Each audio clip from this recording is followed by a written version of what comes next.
इता गर्मी दे विच ॾाढी गर्मी पौंदी है, सर्दियां दे विच ॾाढी सर्दी पौंदी है। सर्दी ते गर्मी दे बचण किते असां अपने मिट्टी दे घर बनेने हैं। ओ मिट्टी दे घर जेड़े गर्मियां दे विच ठड्डे थींदे न ते सर्दियां दे विच ओ गरम थींदे न, जेको असां गोपा आखदे हैं।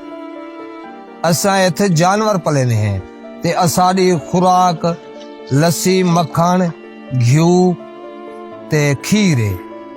ते फल फ्रूट साडे संगरियां, खुंबियां, पीपू, संगर, फगूसी ते पीलहू, डेल्हे, ये साडे फल फ्रूट है। असां वड वडेरे कनू इथा रहंदे पे हैं ते रात दे वक्त इथा जहरीले नाग निकलदे न जेड़े साडे नाल नाल साडे जनावरां को डंगेंदे न ते इथा कोई हस्पताल कै नहीं। कोई बीमार थी वे ता असां इथा ही इलाज कराने दी कोशिश करेने हैं। ज्यादा बीमार होवे ता वल शहर वजना पौंदे, शहर इथों मीलां दा पांदे।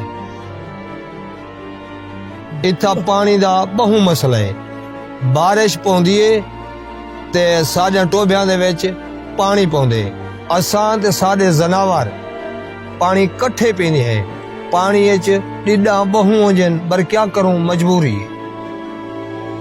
जे तक ई टोबे दे विच पानी है ता साडा घर है। जे वेले ई टोबे तो पानी खत्म थींदे असां दूजे टोबे दी तलाश विच ई जगह को छोड़ देने हैं, लेकिन रोही नहीं छोड़ेंदे। रसम ता है वड्या कने हां आंधी के वाला साई रोही नहीं छोड़ेंदे से। साडा ते रोही दा दर्द सांझ है। जिवें रोही तरसी उवें असां रुहेले तरसे। असां एक बे दी रूह है। ई सर्दी धरती ते वला झड़ वससेन, दरिया वहसेन, रौनकां वलसेन। इहा आस असां को एक बे तू जुदा नहीं थी वणे दी। असां रोही नाल ही खुश हैं ते रोही साडी सकाफत है, रोही साडी वरासत है। वरासत को वारिस नहीं छोड़ेंदे, वरासत को वारिस नहीं छोड़ेंदे, वरासत को वारिस नहीं छोड़ेंदे।